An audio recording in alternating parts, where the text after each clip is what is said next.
അസ്സലാമു അലൈക്കും. Welcome back to Visal Media. ഞാൻ ഫക്രുദ്ദീൻ ബന്താവർ.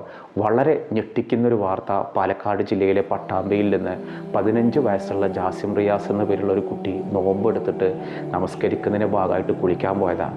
ആ ഉച്ചയുടെ സമയത്താണ് ഇന്നലെ ഒരു ഞായറാഴ്ച ഉച്ചക്ക് അങ്ങനെ ഉമ്മ പോയിട്ട് പറഞ്ഞു വേഗം കുളിച്ചിട്ട് വായോ പോയി നിസ്കരിക്കുമെന്ന് പറഞ്ഞിട്ട് കുളിക്കാൻ കയറി കുട്ടി ബാത്റൂമിൻ്റെ ഉള്ളിൽ നിന്ന് ഷോക്ക് ഏറ്റിട്ട് മരണപ്പെട്ടു എന്നുള്ളൊരു വാർത്ത. سنخوض معاركنا معهم وسنمضي جموعا نردوهم ونعيد الحق المغتصب وبكل القوة ندفع. അള്ളാഹു ആ ഒരു കുട്ടിക്ക് മഗ്ഫിറത്തും റഹ്മത്തും അള്ളാഹു പ്രദാനം ചെയ്യട്ടെ. നോമ്പുകാരനായിട്ടാണ് അള്ളാഹു ആ കുട്ടി മരണത്തിന് കീഴടങ്ങിയത്. ഉടൻ തന്നെ ഹോസ്പിറ്റലിൽ കൊണ്ടെങ്കിലും രക്ഷിക്കാൻ കഴിഞ്ഞില്ല എന്നുള്ളതാണ് മാധ്യമങ്ങൾ അറിയാൻ കഴിഞ്ഞത്. റിയാസിൻ്റെയും ഷാഹിദയുടെയും ഏക മകനാണ് ഈ ഒരു ജാസിം റിയാസ് എന്നുള്ള ഈ ഒരു കുട്ടി. ഡ്രസ്സൊക്കെ എടുത്ത ആ ഒരു പരീക്ഷയിൽ 1-2 പരീക്ഷ കൂടി ബാക്കിയുള്ളൂ. ആ ഒരു സന്തോഷത്തിന് വേണ്ടി കാത്തിരുന്ന ആ കുടുംബത്തിനാണ് ഒരിക്കലും അവർക്ക് ഉൾക്കൊള്ളാൻ കഴിയാത്ത ഈ ഒരു ദുരന്തം സംഭവിച്ചത്. അപ്പോൾ ഇന്നിതാ ആ കുട്ടിയുടെ ഖബറടക്കൽ ചടങ്ങുകളൊക്കെ ഈ ഒരു വീഡിയോ പറയുമ്പോൾ കഴിഞ്ഞിട്ടുണ്ടാവുമെന്നാണ് ഞാൻ പ്രതീക്ഷിക്കുന്നത്. നമ്മുടെ വീഡിയോ കാണുന്ന ആർക്കെങ്കിലും ഇതെങ്ങനെയാണ് സംഭവിച്ചത് എന്നുള്ളത് എനിക്ക് മനസ്സിലാവില്ല. കാരണം ബാത്റൂമിൻ്റെ ഉള്ളിൽ നിന്നാണ് ഷോക്ക് ഏൽക്കുന്നത്. സാധാരണ നമ്മളൊക്കെ ബാത്റൂമിൽ കയറുമ്പോൾ പുറത്തായിരിക്കും സ്വിച്ച് ഉണ്ടാവുക. അതിട്ടിട്ട് ഉള്ളിലകത്ത് കയറി ഒരു പക്ഷേ വെള്ളം ചൂടാക്കണ ഹീറ്ററിൽ നിന്നോ മറ്റോ ഷോക്കേറ്റ് വെള്ളത്തിലൂടെ വന്നോ എന്താണ് കൃത്യമായിട്ട് എനിക്ക് മനസ്സിലായില്ല. നമ്മുടെ വീഡിയോ കാണുന്ന ആർക്കെങ്കിലും അതുമായി ബന്ധപ്പെട്ട് കൂടുതൽ വിവരങ്ങൾ അവരെക്കുറിച്ച് അറിയുന്ന ആളുകളുണ്ടെങ്കിൽ ഒന്ന് പങ്കുവെക്കണം. നമ്മളെപ്പോഴും പ്രാർത്ഥിക്കാം. മരണം എന്നുള്ളത് അതിൻ്റെ സമയമായി കഴിഞ്ഞാൽ ഏത് രീതിയിലാണത് വരും. പക്ഷേ ചെറിയ കുട്ടികളുടെ മരണങ്ങൾ എന്നുള്ളത് ആ മാതാപിതാക്കൾക്ക് ഉൾക്കൊള്ളാൻ വലിയൊരു പ്രയാസമാണ്. ആ ഒരു കുട്ടിക്ക് വേണ്ടിയിട്ടും കുടുംബത്തിന് വേണ്ടിയിട്ട് നമ്മൾ ദുആ ചെയ്യണം. അള്ളാഹു ആ കുട്ടിക്ക് മഗ്ഫിറത്തും റഹ്മത്തും അള്ളാഹു പ്രദാനം ചെയ്യട്ടെ. ഈ റമദാനിൽ നമ്മൾ ഒരാളുടെ ആമീൻ മതി ഒരു പക്ഷേ ആ കുട്ടിക്ക് സ്വർഗത്തിൽ ഉന്നതമായൊരു സ്ഥാനം കിട്ടാനും ആ മാതാപിതാക്കൾക്ക് അതൊരു ശഫാഅത്തായിട്ട് മാറാനും ആ മാതാപിതാക്കൾക്ക് ക്ഷമ കൊടുക്കാൻ വേണ്ടി നമ്മൾ പ്രാർത്ഥിക്കണം. നന്നായിട്ട് പഠിക്കാൻ മിടുക്കനായൊരു വിദ്യാർത്ഥി, ആ പഠനത്തിൽ തന്നെ മുഴുകിയിരുന്ന ഒരാൾ, ഉമ്മ പോയിട്ട് കുളിച്ച് പോയി നിസ്കരിക്കാൻ വേണ്ടി പറഞ്ഞിട്ട് കുളിക്കാൻ പോയൊരു കുട്ടി പിന്നെ കേൾക്കുന്നവർന്ന് ഷോക്കേറ്റു എന്നുള്ളതാണ്. ഉടൻ തന്നെ ഹോസ്പിറ്റലിൽ കൊണ്ടെങ്കിലും അവരെ രക്ഷപ്പെടുത്താൻ കഴിഞ്ഞില്ല. പരിശുദ്ധ റമദാൻ മാസമാണ്, അതും ഒറ്റപ്പെട്ട ഒന്നിലാണ് ഈ സംഭവം നടക്കുന്നത്. ആ ഒരു മാതാപിതാക്കൾക്ക് അല്ലാഹു ക്ഷമ കൊടുക്കട്ടെ എന്ന് പ്രാർത്ഥിക്കുകയാണ്. ഇൻഷാ അല്ലാഹ് അതോടൊപ്പം ഞാൻ ഇന്ന് ഒരു ചരിത്രം പറയാം. അപ്പോൾ ആരൊക്കെ ഇന്നലെ കമൻറ്റ് ഇട്ടിരുന്നു റമദാനിൽ ചരിത്രം പറയാമെന്ന് പറഞ്ഞിട്ട് നിങ്ങൾ 1-2 ചരിത്രങ്ങളെ പറഞ്ഞുള്ളൂ, കൂടുതൽ പറഞ്ഞില്ല. അപ്പോൾ ഇന്നൊരു ചരിത്ര വീഡിയോ ചെയ്യാമെന്ന് പറഞ്ഞിരിക്കുമ്പോഴാണ് ഈ ഒരു മരണവിവരം അറിഞ്ഞത്. അപ്പോൾ ഇൻഷാ അല്ലാഹ് ചെറിയൊരു ചരിത്രം ഞാൻ പറയാം. ഹബീബായ നബി ജീവിച്ചിരിക്കുന്ന കാലത്ത് യൂഫ്രട്ടീസിൻ്റെയും അതായത് ഇറാഖിൻ്റെ ഭാഗവും അതോടൊപ്പം തന്നെ തുർക്കിയുടെ ഭാഗവും സിറിയയുടെ ഭാഗവും ഒക്കെ ഭരിച്ചിരുന്ന ഒരു രാജ്ഞി ഉണ്ടായിരുന്നു. സജ എന്നായിരുന്നു അവരുടെ പേര്. ഇവർക്കൊരു ആഗ്രഹം ഉണ്ടായിരുന്നു, ഒരു പ്രവാചകയായി മാറണം. അങ്ങനെ തൻ്റെ ഭരണത്തിന് കീഴിലുള്ള ആളുകളോടൊക്കെ പറഞ്ഞ് ഞാനും പ്രവാചകയാണ് എന്നൊക്കെ പറഞ്ഞ് വാദിക്കാൻ തുടങ്ങിയെങ്കിലും വളരെ വലിയ ആളുകളൊന്നും അത് അംഗീകരിച്ചിരുന്നില്ല.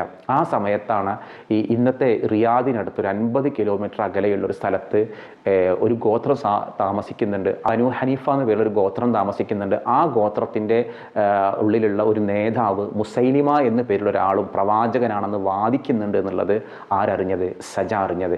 ഈ മുസൈലിമയെ നമുക്കറിയാം വ്യാജ പ്രവാചകനാണ്. മുസൈലിമ എന്ന് പറയുന്ന ഒരാൾ നബിയേക്കാൾ പ്രായമുള്ള ഒരാളാണ്, നല്ല അറിവുള്ള ഒരാളാണ്, നല്ല സമ്പത്തുള്ള ഒരാളാണ്, കാണാൻ നല്ല പ്രൗഢിയുള്ള ഒരാളാണ്. ഗണിതശാസ്ത്രം അറിയാം, കാലിഗ്രഫി അറിയാം, എന്താ പറയുക കൺകെട്ടറിയാം, മേജിക് അറിയാം, അങ്ങനെ ആളുകളെ ജ്യോതിഷം അറിയാം, പ്രവചനം നടത്താൻ അറിയാം. ഇങ്ങനെ ഒരുപാട് എക്സ്ട്രാ അക്കാദമിക്കൽ കഴിവുള്ള അഗാധ പാണ്ഡിത്യമുള്ള ഒരാളാണ് ഈ മുസൈലിമ. പിന്നെ അദ്ദേഹത്തിൻ്റെ സംസാരം വളരെ ആകർഷണീയമാണ്, എല്ലാം കൊണ്ടും ഒത്തിണങ്ങിയ ഒരു മനുഷ്യനാണ്. അങ്ങനെ മുസൈലിമക്ക് വളരെ വലിയ ലീഡർഷിപ്പ് ഉണ്ട്. അങ്ങനെ മുസൈലിമയും ഒരു സംഘവുമാണ് ഹബീബായ നബിയെ മദീനയിലേക്ക് കാണാൻ വരുന്നത്. അങ്ങനെ കാണാൻ വന്നിട്ട് ആദ്യം മുസൈലിമ നബിനെ കാണാൻ കൂട്ടാക്കിയില്ല. പള്ളിയിൽ വന്നപ്പോൾ അവിടെ പുറത്തിരുന്നു. ഈ മുസൈലിമയുടെ കൂടെ വന്ന ആളുകൾ ഹബീബായ നബിയെ കണ്ടു, സംസാരിച്ചു, നബിയെ വിശ്വസിച്ചിട്ട് തിരിച്ചു പോകുന്ന സമയത്ത് മുസൈലിമ പറഞ്ഞു എനിക്ക് ഒറ്റക്കൊന്ന് കാണണം ഹബീബായ നബിയെ എന്ന് പറഞ്ഞു. ആ സമയത്താണ് മലക്ക് ജിബ്രീൽ വന്ന് പറഞ്ഞു കൊടുക്കുന്നത് ഇയാൾ ആളൊരു കള്ളനാണ്, ഇയാൾക്ക് നിങ്ങളുടെ മുഖം കൊടുക്കേണ്ടതില്ല എന്ന് പറഞ്ഞു. അപ്പോൾ ഹബീബായ നബി മുസൈലിമ വന്നപ്പോൾ സംസാരിക്കാൻ കൂട്ടാക്കിയില്ല. ആ സമയത്ത് മുസൈലിമ പറഞ്ഞൊരു ഡിമാൻഡ് ഇങ്ങനെയാണ്, ഞാൻ നിങ്ങളെ വിശ്വസിക്കാം, നിങ്ങളൊരു പ്രവാചകനാണെന്ന് വിശ്വസിക്കാം, പക്ഷേ എനിക്കും പ്രവാചകത്വം നിങ്ങൾ തരണം, എന്നെയും പ്രവാചകനായിട്ട് നിങ്ങൾ അംഗീകരിക്കണം.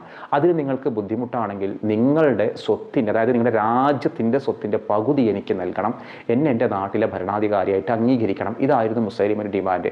ഹബീബായ നബി ഒരൊറ്റ മറുപടി മാത്രമേ കൊടുത്തുള്ളൂ. കയ്യിലുള്ള ബ്രഷ് ചെയ്യുന്ന ഒരു അറാക്കിൻ്റെ ഒരു കൊള്ളിയുണ്ട്, ആ കൊള്ളിയുടെ ഒരു കഷ്ണം പോലും നിനക്ക് ഞാൻ നൽകില്ല, തിരിച്ചു പോകുന്നു പറഞ്ഞ് മുസൈലിമയെ അവിടെ നിന്ന് ഒഴിവാക്കി. എല്ലാവരോടും പറഞ്ഞു, എന്നെയും പ്രവാചകനായിട്ട് മുഹമ്മദ് നബി അംഗീകരിച്ചിട്ടുണ്ട്.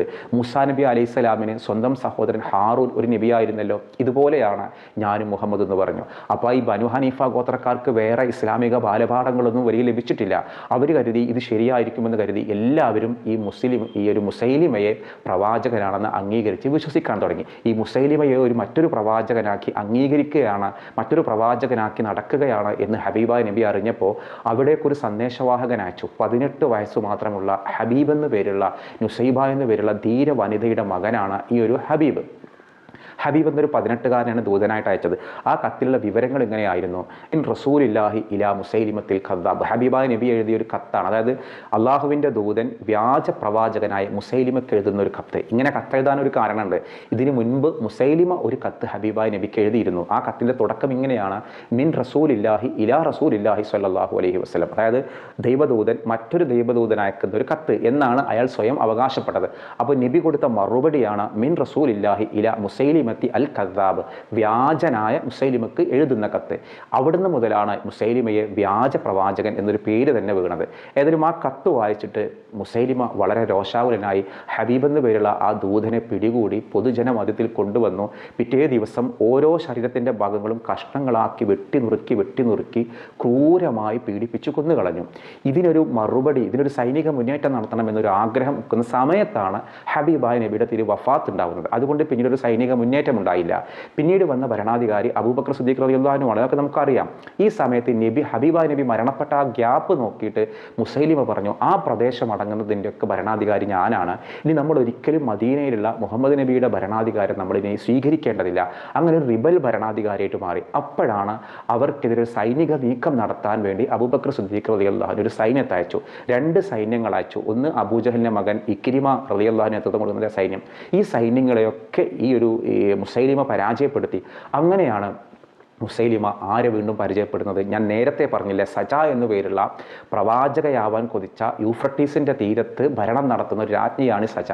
സജയുടെ ഒരു ആഗ്രഹം ഹബീബായ നബിയെക്കുറിച്ച് അവർ കേട്ടറിഞ്ഞതാണ്. അതുപോലെ തനിക്കും പ്രവാചകനാവണം എന്ന് പറഞ്ഞ് പ്രവാചകത്വം വാദിച്ച ഒരു സ്ത്രീയാണ്.